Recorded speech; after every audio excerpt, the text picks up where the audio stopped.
지난주 영적 목마름에 이어서 오늘은 영적 배고픔이라는 제목으로 말씀을 나누도록 하겠습니다. 지난주에 우리는 사마리아 여인에 대한 이야기를 보았습니다. 그러나 그 이야기는 지난주로 끝나지 않고 오늘도 이어집니다. 예수님께서는 영적인 목마름 가운데 있던 사마리아 여인을 의도적으로 만나시기 위하여 사마리아로 통과하시기로 작정하셨고, 결국 사마리아 수가성 야곱의 우물에서 이 여인을 만나게 됩니다. 그리고 그곳에서 사마리아 여인을 만나고 나서 예수님이 하셨던 첫 번째 말은 물 좀 달라 였습니다. 물 좀 달라. 그것은 예수님이 그 여인과의 대화를 위한 문장이었죠. 그러면서 결론적으로 예수님은 이 여인의 영적인 목마름 가운데 있는 이 여인에게 이렇게 말씀하셨죠. 이 물을 마시는 자마다 다시 목마르겠지만 내가 주는 물을 마시는 자는 영원히 목마르지 않는다. 내가 주는 물은 그 속에서 영생하도록 솟아나는 샘물, 생수가 되리라. 이렇게 말씀하셨습니다.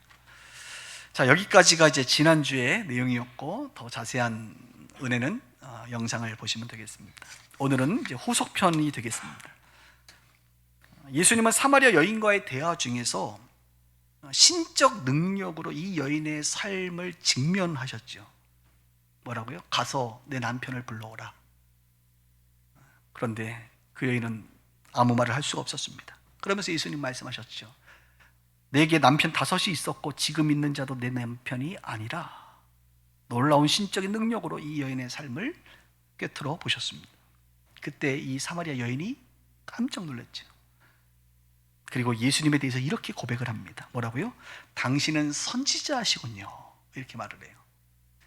처음에는 유대인 남자라고만 알았는데 예수님과 대화를 하면서 자신의 삶을 어떤 하나님의 능력으로 말하는 것을 보면서 이분은 하나님의 능력을 힘입은 선지자구나, 이렇게 이제 생각을 하게 된 거예요. 이렇게 생각했을 거예요. 선지자가 아니고서야 어떻게 내 삶에 숨겨진 과거와 현재의 삶을 알 수 있단 말인가. 이분은 선지자구나. 그러면서 당신은 선지자시군요, 이렇게 말을 합니다.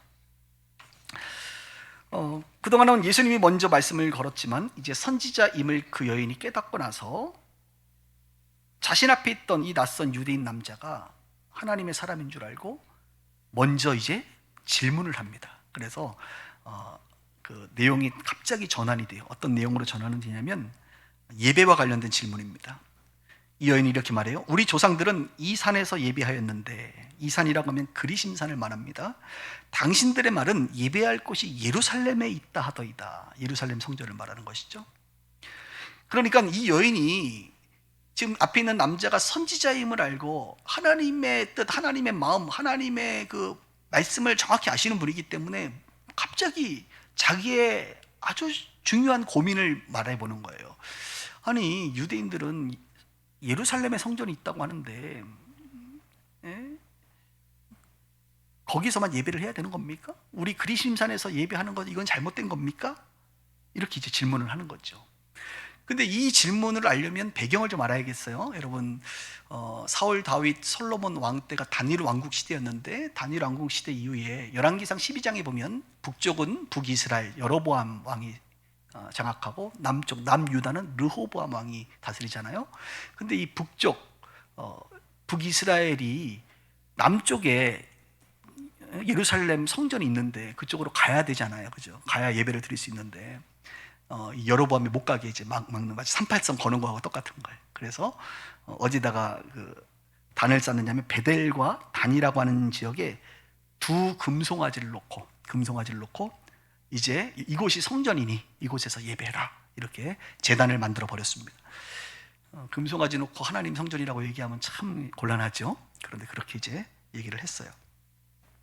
그런데 그 이후에 사실 북이스라엘이 아수르에 의해서 멸망을 당하고 나서 혼혈민족 사마리아 사람들이 되고 나서, 또 그 이후에 남유다도 바벨론에 의해서 멸망하고 나서 70년 후에 스룹바벨이라고 하는 리더를 통하여 귀환을 하게 되는데, 1차 귀환을 하자마자 그들이 첫 번째 했던 것은 무너진 하나님의 성전을 재건하는 일이었다는 거예요. 근데 재건을 하는데 이 사마리아 사람들이 와서 우리가 돕겠다, 우리도 예배해야 되는데 이 성전 돕고 싶다.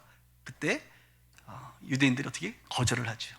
너희들과 우리는 상종하지 않겠다. 우리만의 성전을 짓겠다. 이렇게 말을 합니다. 그리고 나서 이 사마리아 사람들이 예루살렘 성전이 아닌 자신들이 있는 곳에 성전을 짓습니다. 그 성전을 그리심산 성전이다 이렇게 말을 해요. 그리심산. 왜 그리심산에 지었느냐? 신명기 28장에 보면 모세가 축복을 하는데 어디서 하죠? 그리심산에서 하고 저주를 에발산에서 저주를 합니다. 그래서 그들은 그리심산에서 하나님의 축복이 있는 곳이고, 또 하나는 아브라함이 이삭을 바칠 때 그 장소가 그리심산이다라고 그들은 그냥 믿었어요. 정확한 해석은 사실은 아닌데 그렇게 받아들였어요. 그래서 그리심산에 성전을 짓고 그곳에서 예배를 했습니다. 그리고 오늘 예수님을 만나는 이 여인이 지금 사마리아 사람이기 때문에 어디서 예배를 드렸다는 거예요? 그리심산 성전에서 예배를 드린 겁니다. 그러니 이 여인이 지금 그것을 물어보고 있는 거예요. 그런데 문제는 그리심산 성전을 짓고 나서 유대인들과 이 성전에 대한 갈등이 200년이 있었어요. 200년 동안 성전에 대한 갈등. 마치 남과 북은 뭐에 대한 갈등이 있어요? 체제에 대한 갈등이 있잖아요. 공산주의, 자유민주주의, 체제에 대한 갈등이 확연히 다른 것처럼 이 사마리아 사람들과 유대 혈통을 가진 자들은 이 성전에 대한, 너희들의 성전을 인정할 수 없다. 그러면서 유대인들은 그리심산에 있는 그 성전에서 아무리 예배해봐야 하나님은 거기 계시지 않는다. 하나님은 어디에 계신다? 우리 성전, 예루살렘 성전에 계신다. 이렇게 주장하기 시작하고 그 다툼이 있었던 거거든요. 여러분, 왜 이 여인이 예수님이 선지자임을 깨닫고, 사실 나중에 또 바뀌긴 합니다만 선지자임을 깨닫고 이 질문을 했을까? 생각해 보신 적이 있나요? 아마 이랬을 거예요. 이 여인은 이 부분이 궁금했던 거예요. 나는 영적으로 목마른 자고, 나는 이 영적인 목마름을 위해서 하나님을 찾았죠. 어디로? 그리심산에 가서 하나님께 간구하고 기도하고 그분을 예배했을 거라고요. 그런데 유대인들은 그리심산에는 하나님이 없다라고 말을 하는 거예요. 하나님이 없다. 하나님은 예루살렘에만 있다. 그리고 이 여인도 사실은 이 영적인 목마름이 채워지지 않았던 거죠. 그러니 그는 갈등이 있었던 겁니다. 내가 기도를 했고 예배를 드렸지만 내 영적인 목마름이 해결되지 않았고 정말로 그리심산에는 하나님이 계시지 않는가? 라는 갈등이 있었던 겁니다. 그래서 예수님이 이 여인의 영적인 목마름의 간절함을 사실은 아시고 저는 의도적으로 이 여인을 만나러 사마리아를 통과하셨다고 봅니다. 저는요, 예수 안 믿어도 어떤 사람들이 막연하게나마 자기가 잘 알지 못하는 그 하나님이라고 하는 그 존재를 찾고 간절히 부르짖고 목말라 하면 하나님은 누군가를 통해서 또 다른 작은 예수를 보내서 그 사람을 만나줄 거라고 저는 믿습니다. 아마 이 여인의 이 목마름을 하나님이 아시고 예수님이 아시고 이 여인을 만나주시지 않았겠습니까, 여러분? 그리고 이 여인의 질문 앞에 예수님은 진지하게 대답을 해주시는데 그 유명한 말이 나옵니다. 들어보십시오. 이 산에서도 말고 예루살렘에서도 말고 너희가 아버지께 예배할 때가 이르리라. 이 산은 뭐예요? 그리심산이죠. 그리심산에서도 말고 예루살렘에서도 말고 너희가 아버지께 예배할 때가 온다. 이렇게 얘기하면서 영과 진리로 예배할 때가 오나니 곧 이때라. 하나님께서는 자기에게 이렇게 예배하는 자들을 찾으시느니라. 하나님은 영이시니 예배하는 자가 영과 진리로 예배할지니라. 아주 유명한 예배와 관련된 말씀을 이때 예수님이 하시는 거예요. 여기서 예배에 대한 매우 중요한 가르침, 오늘 첫 번째 주제인데요, 예배에 대한 가르침을 주십니다. 뭐가 있을까요?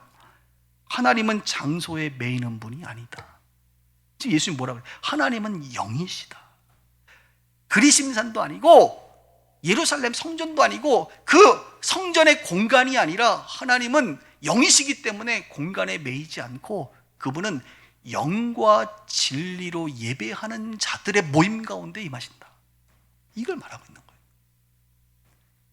알지 못하는 신에게 예배하는 것이 아니라 하나님이라고 하는 그 존재를 우리가 예배하고 그 예배드리는 사람 자체가 그냥 마치 군대에 가면 일요일날 종교 행사다 그래가지고 가서 그냥 1시간 동안 졸다가 초코파이 받고 요구르트 받아 먹으면 좋다 그러고 오고 예배 드렸다, 이게 예배가 아니라, 종교 행사가 아니라 하나님을 향하여 영과 진리. 영이라는 것은 성령 안에 성령의 인도함을 따라, 성령의 이끄심을 따라, 진리는 하나님의 말씀 그리스도 예수 안에서 드리는 그 예배, 말씀에 기반을 한 성령의 인도함을 따라 드리는 그 예배, 그 예배 가운데 주님은 계시다. 하나님은 그런 자를 찾으신다. 그래서 어떤 분들이 그래요. 그럼 목사님 교회에서 예배 드리면 여기도 성전 아닌가요? 성전이라고 말하기는 어렵죠. 예배당인데 예배당. 그럼 우리가 예배 드리는 이 공간에서 예배 드리면 주님이 오실까 안 오실까요? 오세요. 그것은 이곳이 성전이기 때문에 오는 것이 아니라 이곳에 여러분들 참된 예배자들이 모여서 예배를 드리기 때문에 주님이 이곳에 임하시는 거예요. 아멘. 자, 중요합니다. 다시. 예루살렘 성전이기 때문에, 솔로몬이 지었던 그 성전이기 때문에 하나님이 그곳에서 그들의 기도를 들으시는 게 아니라 그곳 안에 하나님을 찾는 예배자가 있었기 때문에, 그곳에서 하나님을 예배하는 참된 예배자들이 있었기 때문에 그곳에 하나님이 임하신 거죠. 물론 교회에서 예배할 때 우리가 강한 임재를 느끼지 않습니까? 목사님, 이렇게 또 질문할 수 있어요. 왜 그럴까요? 그것은 하나님 앞에 진심으로 예배하는 자들이 여럿이 떼거지로 모여서 예배를 드리니 얼마나 강한 임재가 있겠어요. 그런 거예요. 오늘 분명히, 오늘 영상 보시는 분들 오늘 수지 맞았습니다.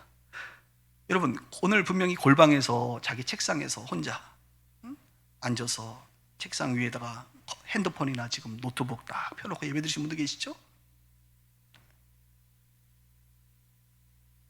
그곳에서 여러분들이 영과 진리로 예배한다면 주님은 그곳에서 예배를 받으시고 그런 여러분들을 만나 주신단 말이에요.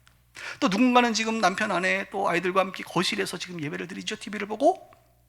그곳이 성전, 교회당은 아닐지라도 영과 진리로 여러분들이 그곳에서 예배한다면 하나님은 그곳에서 여러분들을 찾으시고 만나 주시고 여러분들에게 은혜 베풀어 주실 줄 믿습니다.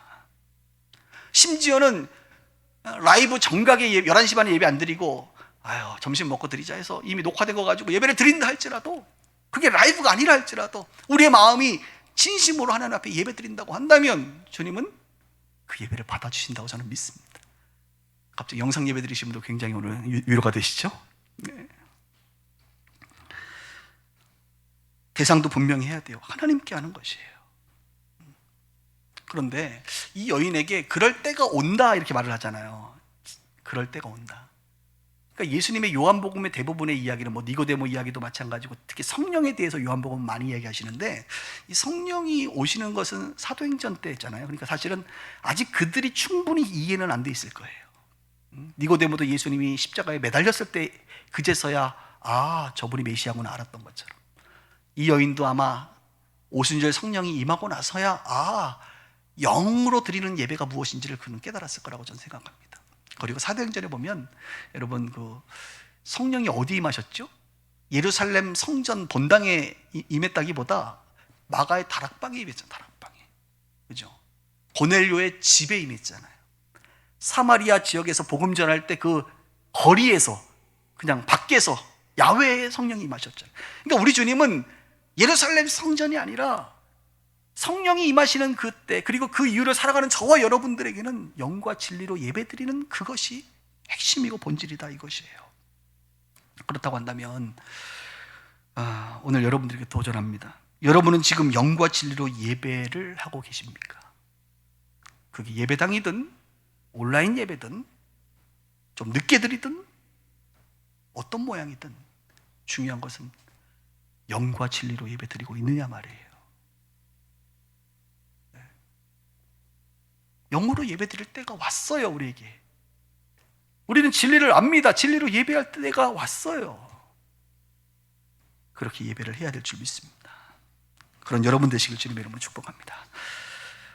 예수님께서 이런 예배에 대해서 가르침을 이제 듣고 나서 이 사마리아 여인이 대답을 하는데 이렇게 대답을 합니다. 들어보십시오. 메시아 곧 그리스도라 하는 이가 오시면 예배에 대해서 모든 것을 우리에게 알려주실 것입니다. 그러니까 지금 예수님이 얘기를 했는데 이 여인이 알아들었어요? 못 알아들었어요? 잘 못 알아들은 거예요. 너무 어려운 거예요. 그러니까 메시아가 오시면 모든 것을 우리에게 알려줄 겁니다. 이렇게 얘기를 했어요. 그랬더니 예수님이 이 여인을 아마 제 예상하건대 똑바로 쳐다보고, 여러분 똑바로 쳐다보세요. 똑바로 쳐다보고 이렇게 얘기했습니다. 내게 말하는 내가 그라. 이거 어려워, 한국말은. 내가 어인가 아인가에 따라 이게 의미가 달라져서, 그래서 풀어서 이렇게 너에게 말하는 내가 그라 이렇게 말씀하셨어요. 그러니까 이 여인이 뭐라고 말했다고요? 메시아가 오시면 알 겁니다. 내가. 메시아? 네가 말하고 있는 그 메시아? 너에게 말하고 있는 내가, 예수님이 그야 메시아야, 이렇게 말을 했어요. 이 여인이 아마 전율이 일어났을 것 같아요. 눈에 비늘이 바울처럼 벗겨졌을 것 같아요. 그래서 이 여인이 너무 놀랍니다. 예수님이 이렇게 말한 거죠. 여인아, 내가 메시아야. 내가 그리스도야. 네가 그토록 그리심산에서 찾고 기다렸던 그가 나야. 너의 영적인 목마름, 남자만을 의지하며 살아갔던 그 비참한 삶, 신적 능력으로 그것을 알아버린 내가 바로 메시아야. 너가 그토록 나를 만나기를 원했지. 내가 너를 만나려 여기에 왔다. 이렇게 말한 거지, 한마디로. 이 여인은 너무나도 놀랐고 흥분했고 기뻤습니다. 그리고 나서 어떻게 합니까? 그 귀한 물동이를 버려두고 동네로 들어가서 사람들을 만납니다. 가끔 목사님들이 이 여인은 왕따였다, 그래서 대낮에 왔다, 제가 시간 잘못 알았다 그랬죠. 왕따 아닙니다. 동네 들어가서 사람들에게 막 전했어요. 그랬더니 사람들이 이 여인의 말을 듣고 믿었어요. 그래서 예수님께로 와요. 수많은 사람들이 예수님께로 와서 예수님의 말씀을 그 다음부터 듣기 시작하고, 하루 또 아니고 이틀 동안 그 동네에 유하시면서 예수님께서 복음을 전하시고, 성경에 보니까 많은 사람들이 예수를 믿었더라. 그리고 이 여인은 이렇게 말합니다. 우리가 믿은 것은 내 말 때문이 아니라 우리가 친히 듣고 그가 참으로 세상의 구주이신 줄을 압니다, 라고 말해주고 있어요. 오늘 두 번째 좀 알아볼 것은 회심의 과정에 대한 이야기입니다. 여러분, 이 여인이 지금 회심한 거예요, 한마디로. 처음에는 유대인 남자로밖에 안 보였어요. 근데 보니까 이분이 보통 분은 아니구나, 선지자로 보기 시작했어요. 그리고 마지막으로는 이분이 선지자가 아니고 메시아, 구원자구나 라는 사실을 깨닫게 됩니다. 그리고 이 여인이 전도자가 되어 동네에 들어가 이 복음을 전하게 됩니다. 우리도 마찬가지예요. 세상의 사람들도 마찬가지예요, 여러분. 세상의 사람들은 예수님을 누구라고 생각합니까? 기독교의 창시자, 4대 성인 중 한 명, 유대인 남자, 나와 같은 똑같은 인간 아니야? 라고 생각을 해요. 누가 그랬던 것처럼? 사마리아 여인이 그랬던 것처럼. 그런데 이 세상의 사람들이 어느 순간 인생의 풍랑을 만나고 긴 인생을 살아가면서 막연하게나마 신 하나님이라고 하는 존재를 인식하고, 그리고 내 인생이 내 뜻대로만 되는 것이 아니라 신이 계시는구나, 내 인생에. 그리고 때로는 누군가를 통해서 교회에 왔을 때 예배를 드리면서, 설교를 들으면서 이게 왜 나한테 하는 말이네? 하나님이 나를 아시네? 예전부터 하나님이 나를 알고 계셨나 보다? 하나님이 내 아버지시네? 내가 탕자처럼 그분을 몰라보고 내 마음대로 살려고 했지만 하나님이 나를 알고 계셨네. 이런 신적인 능력을 그들이 경험하는 거예요. 신적인 능력을. 그리고 나서 그들이 예수를 구원자로 받아들이게 됩니다. 정확한 복음을 듣고 요한복음과 같은 이런 복음의 메시지를 듣고 내가 그라라고 말씀하시는 그 예수님의 음성이 받아들여지는 거예요. 그래서 예수님을 구원자로, 창조자로, 내 삶의 주인으로 받아들입니다. 그리고 더 나아가 이 사실을 알리고 싶어 안달이 납니다. 전하지 않고는 견딜 수가 없는 전도자가 됩니다. 이 사마리아 여인의 인생은 바로 우리 모두의 회심의 과정이다, 이렇게 말할 수 있습니다. 사랑하는 성도님들, 여러분들은 예수님을 누구라고 생각하세요? 우리 등록카드에 보면 등록할 때 질문이 있어요. 질문이 몇 가지가 있는데 그 중에 대표적인 질문이 당신은 예수님에 대해 어떤 견해를 가지고 있습니까? 그러면 1번이 보기 1, 기독교의 창시자. 2, 4대 성인 중 한 명. 3, 나와 같은 인간. 4, 나의 구원자, 나의 주인. 자, 이렇게 이제 객관식 문제가 하나 있습니다. 의외로 5%의 사람들이 기독교의 창시자, 4대 성인 중 한 명으로 체크하고 집사 직분을 받고 계십니다. 그걸 볼 때 제가 너무 놀라요. 웃고 새가족반 교육 1단계를 받으세요. 그리고 1단계를 통해서 예수가 구원자구나 라고 영접을 하게 되죠. 여러분들에게 예수님은 누구십니까? 다른 사람의 말 때문이 아닌 성경에 나와 있으니까 메시아구나가 아닌, 다른 사람의 하나님이 아닌, 내 엄마 아빠의 하나님, 내 아내 남편의 하나님이 아닌 나의 하나님이냐 말이야. 나의 구원자냐 말이에요. 나의 주인이냐 말이에요. 이 여인처럼 나의 하나님으로, 나의 구원자로 받아들이냐 말이에요. 더 나아가 거듭난 여러분들이, 회심한 여러분들이 구원자를 만났을 때 그 기쁨과 감격과 흥분이 여러분들 가운데 있는지 모르겠어요. 복음을 전해야 되겠다라고 하는 이 방법은 잘 모르겠고, 뭐 능력도 잘 안 되겠고, 그렇지만 복음을 전해야겠다라고 하는 이 불타오르는 열정이 여러분들 가운데 있는지 모르겠어요. 다시 한번 그 첫사랑을 회복할 수 있기를 바랍니다. 자, 우리는 이제 2주간에 걸쳐서 사마리아 여인에 대한 이야기를 아주 촘촘하게 그리고 자세하게 지금 살펴봤는데요. 여러분, 대부분의 설교에서는, 그동안 들은 설교에서는 지금까지 내용만 들었을 거예요. 근데 이제 지금부터 말씀드릴 이 부분을 다루진 않습니다. 근데 제가 봤을 때 오늘 여러분들에게 이제 설교할 내용 중에 핵심이 오늘 이제 지금부터 이야기할 세 번째 이야기입니다. 잘 들어보세요. 사마리아 여인은 이 기쁜 소식을 전하기 위해서 동네로 들어갔죠. 그리고 그 사이에 누가 왔냐면 제자들이 왔습니다. 이제 동네 가서 먹을 거 저녁거리 사들고 왔어요. 자, 그 다음에 예수님하고 이런 대화를 합니다. 오늘 본문 볼게요. 31절. 그 사이에 제자들이 청하여 이르되 랍비여 잡수소서. 이제 먹을 거 갖고 왔으니까 드시라는 거죠. 이르시되, 근데 예수님 뭐라 그래요? 내게는 너희가 알지 못하는 먹을 양식이 있느니라, 이렇게 말합니다. 그럼 제자들이 누가 갖다 줬나? 이렇게 아마 생각할 거예요. 그래서 제자들이 서로 말하되 누가 잡수실 것을 갖다 드렸는가 보다, 이렇게 이제 얘기를 하는 겁니다. 근데 예수님이 엉뚱한 얘기예요. 엄청난 얘기를 하십니다. 들어보십시오. 예수께서 이르시되 나의 양식은, 나의 밥은 뭐예요? 나를 보내신 이의 뜻을 행하며 그의 일을 온전히 이루는 이것이니라. 육신의 밥을 말하고 있는 게 아니에요. 예수님에게 영적인 배부름은 뭐냐? 나의 양식은 뭐냐? 나를 보내시니 하나님의 뜻을 행하는 것, 그 하나님의 뜻을 온전히 이루는 게 나를 배부르게 하는 나의 양식이야. 또 35절, 너희는 넉 달이 지나야 추수할 때가 이르겠다 하지 않았느냐? 그러니까 넉 달이 지나야 이제 추수를 하는데, 이게 아예 육적인 지금 이야기잖아요. 그런데 뭐라고 예수님 말해요? 그러나 나는 너희에게 이르노니 넉 달이 아니라 너희 눈을 들어 밭을 보라. 희어져 추수하게 되었다. 넉 달이 아니라 지금 봐봐. 지금 희어져 추수해. 지금 영적으로 걷어들여야 될 영혼들이 얼마나 많은 줄 아니? 그 이후에 우리가 읽진 않았지, 성경에 우리가 본문을 적진 않았지만 그 이후에 이런 말이 나옵니다. 지금은 거두는 시기다 말이에요. 너희는 심지도 않고 너희가 노력하지도 않고 물도 안 줬지만 지금은 너희는 거두는 시기를 살아가는 사람들이야. 이렇게 말을. 여러분, 많은 사람들이 영적으로 목말라 합니다.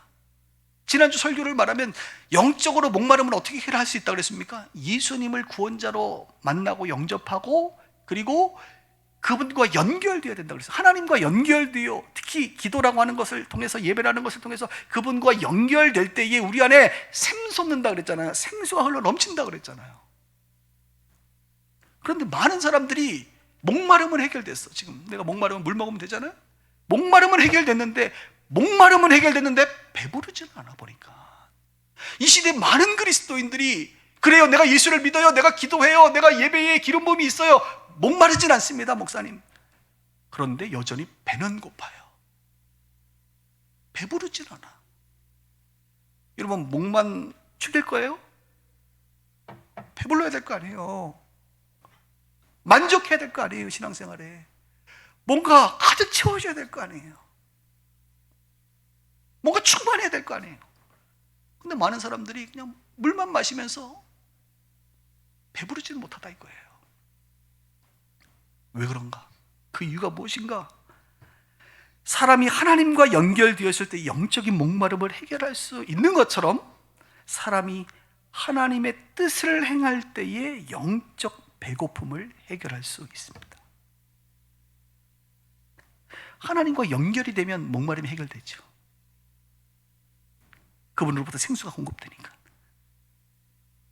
배고픔은요, 하나님의 뜻을 행하는 자가 배고픔을 해결하는 거예요. 배부를 수 있다는 거예요. 그래서 사람이 떡으로만 살 것이 아니요, 하나님의 입에서 나오는 말씀으로 산다는 게 뭡니까? 사람이 육신의 떡으로만 배부르는 것이 아니라 하나님의 말씀을 따라 듣고 그 말씀대로 살고 행하고 할 때에 열매를 맺잖아요. 그것을 통하여만 사람은 배부르게 사는 거예요. 아무리 교회를 다니고 성경을 읽고 기도를 많이 하고 아무리 지식을 쌓고 아무리 도덕적인 삶을 좀 살아간다 하더라도 하나님의 뜻을 행하지 않으면, 열매 맺지 못하면 배고프다니까요. 뭔가 가득 채워지지 않는다니까요. 반대로 밥 안 먹어도, 남들처럼 돈 많이 안 모아도, 때로는 내 육신이 쇠하고 피곤해도 영적으로 배부른 사람들이 있습니다. 누구겠어요? 하나님의 뜻을 따라 살아가는, 여러분들을 향한 하나님의 선한 비전, 계획, 하나님의 사명, 그 사명을 이루면서 살아가는 사람은요, 열매를 보는 사람은 배불러요.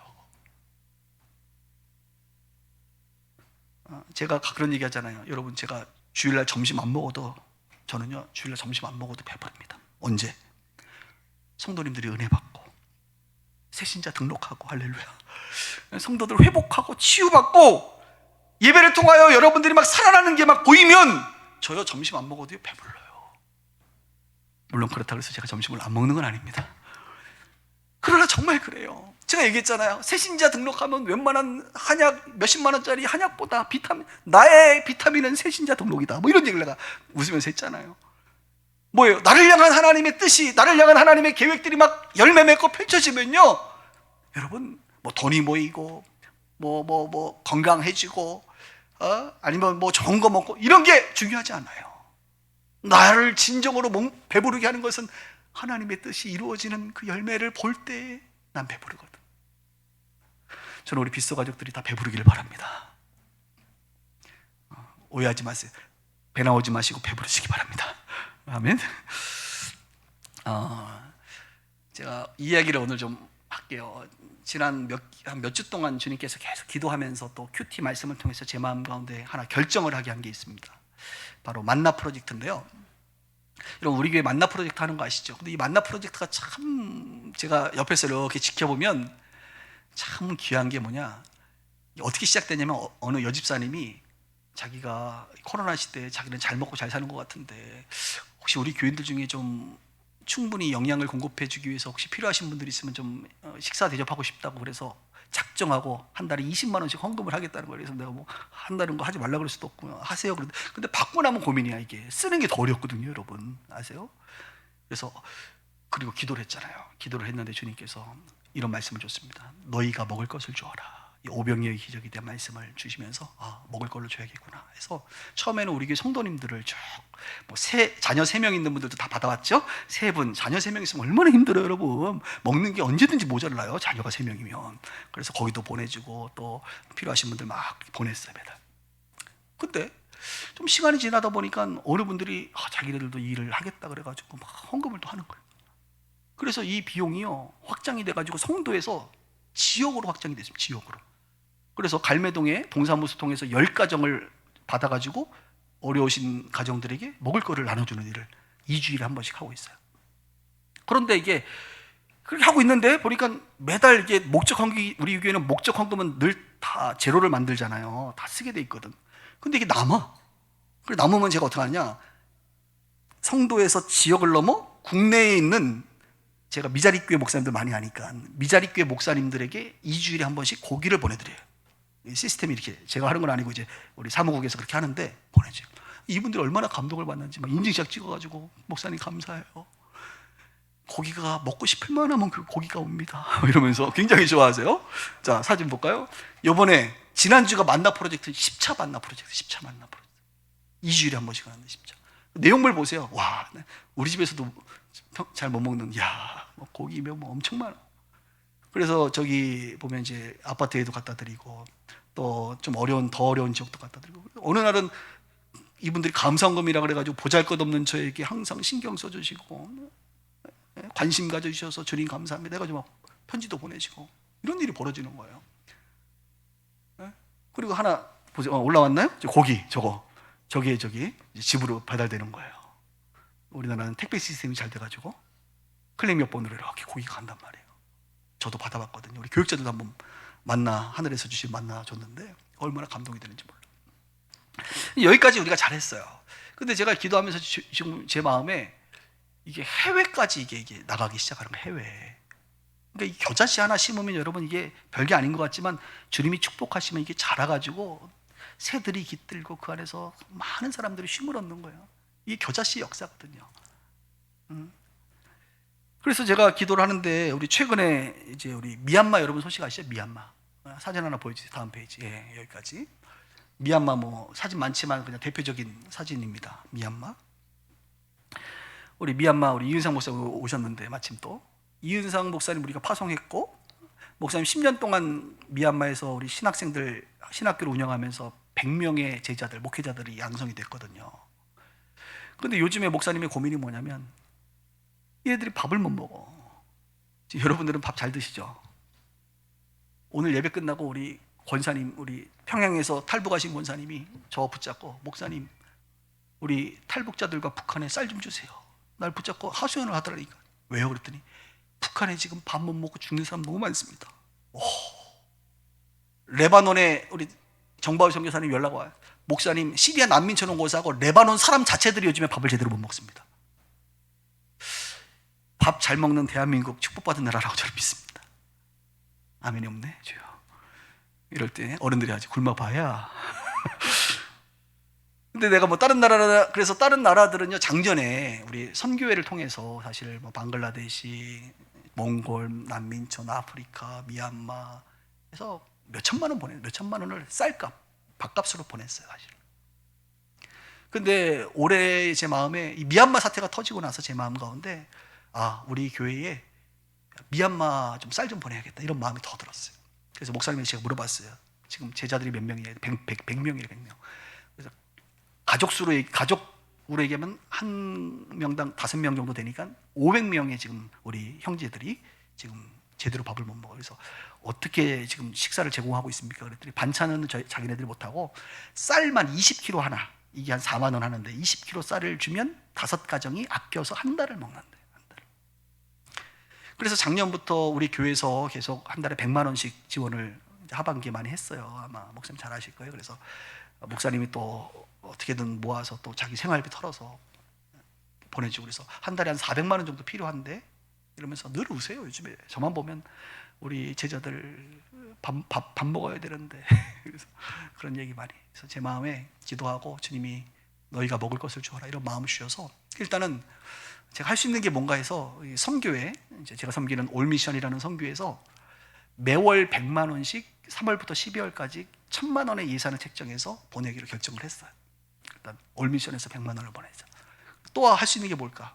우리 교회가 혹시 만나 헌금이 더 많이 모이거든. 이제 미자리 교회 목사님들 포함해서 이제는 아예 나머지는 다 미얀마로 내가 보내리라 이런 마음을 먹었어요. 그래서 미얀마 우리 보낸 지금 사진들도 지난번에 보낸 사진들인데 미얀마에 보내리라.